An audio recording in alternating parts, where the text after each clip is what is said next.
Hey guys, JH, welcome to Practice Tee. It's good to get back on the Practice Tee. We've been away for a week. We've had monsoonal type rains here and the place has been underwater. But guys, something very interesting happened yesterday when I came back from being away. I'd had a week to think about the process, the smoothness and the one-piece takeaway and the sneed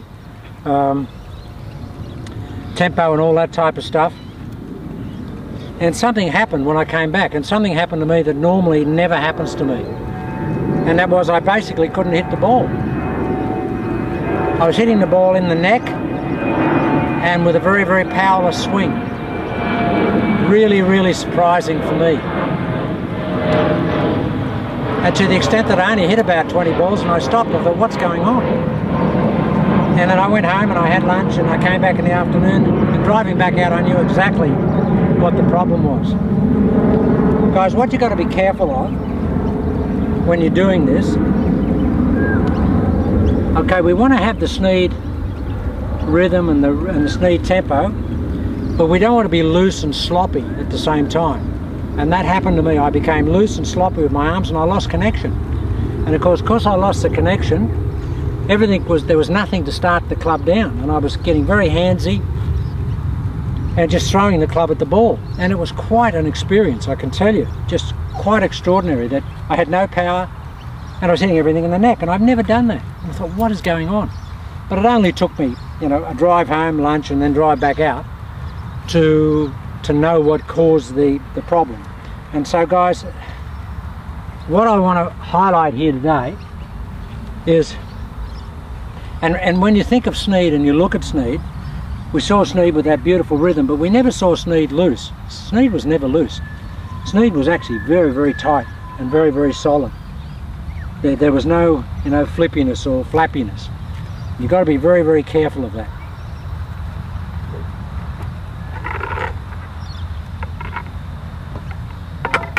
You must be very careful of that. And that's the problem I had. I actually fell into that. So guys, the message is that when we set up and we're thinking about a one-piece takeaway, make sure that it goes away with everything. And this is all connected here. You know, the JH, one of the big JH tenets of a good golf swing is connection. You must have the arms on the chest so that all the components can move at the same rate. And when we talk about a one-piece takeaway, that's absolutely super important, that everything goes away together. And the way that you can basically guarantee that and determine that is to make sure that you're connected in that upper body.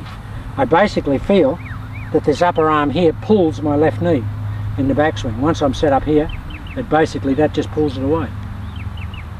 Now, it'll feel a bit tighter, and of course the other thing that I wanted to get across to guys is, I know that you're not going to be able to swing like Sneed, because we don't have Sneed's physicality, we don't have his flexibility or his range of motion or his length of limbs.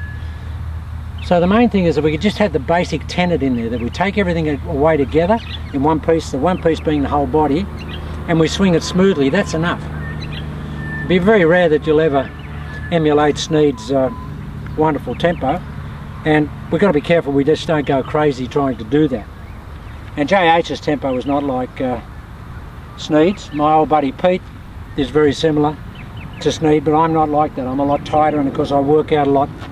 All my muscle groups are firing groups, and they're active groups, so we've got to be careful that we don't overdo it and we don't try and turn our body into Sam Sneed's. So guys, what I'm saying is, and we're going to have trouble here today guys, because it's Sunday morning and we've got all the aircraft taken up. Small price to pay for the sun to be shining.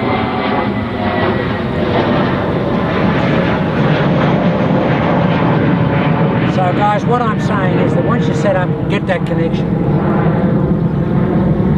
And then as I take it away, I feel my chest, my biceps, shoulders, everything. My head, it's all turning, my left knee. I actually feel that my right bicep is connected to my left knee. And as I take it away, it just pulls it away like that. And of course the good thing about that guys is that once I'm connected like that, as I take it back, I take all the urge out to throw the club. Because I'm so connected, all I have to do is return my body, or more to the point, just start the lower half re-rotating, and everything will operate in sequence.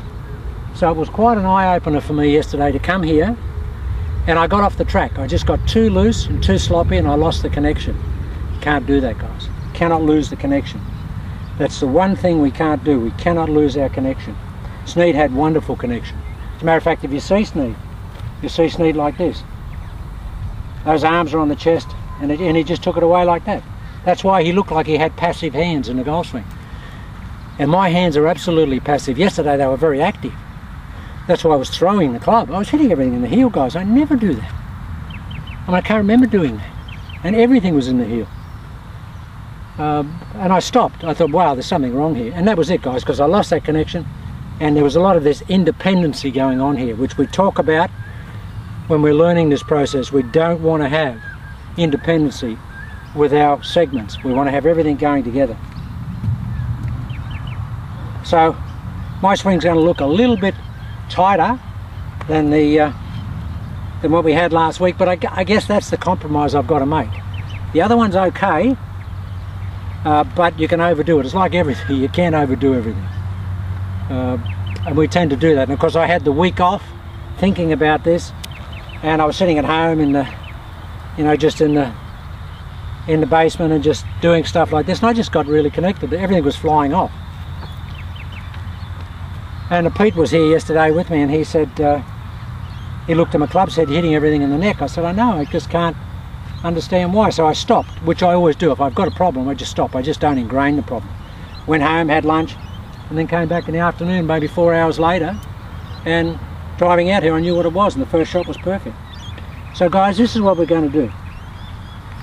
We're going to still have our one piece. We're still going to have our beautiful rhythm. Now, the good thing about having one piece, if we're connected up here, we can't really swing that club very fast. If we're disconnected, you know, those little components can run off by themselves, and we can get a little bit of independent speed, which we don't want.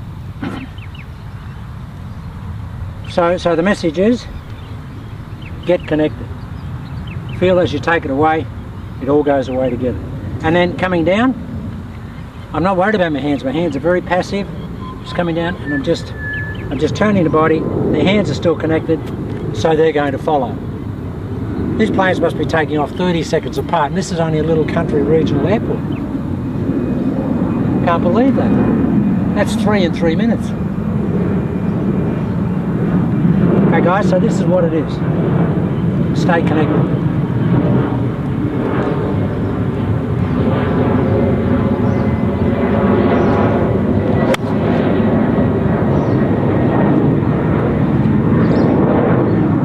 First shot of the day, perfect golf shot.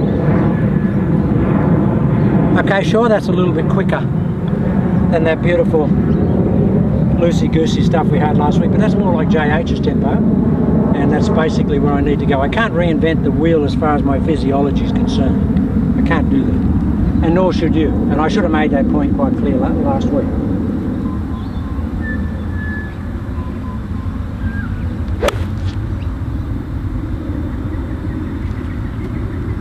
Okay guys, they're the two first swings of the day. A little bit stiff, but still good. Okay, we'll come back and we'll talk about how we ingrain that and keep it in there.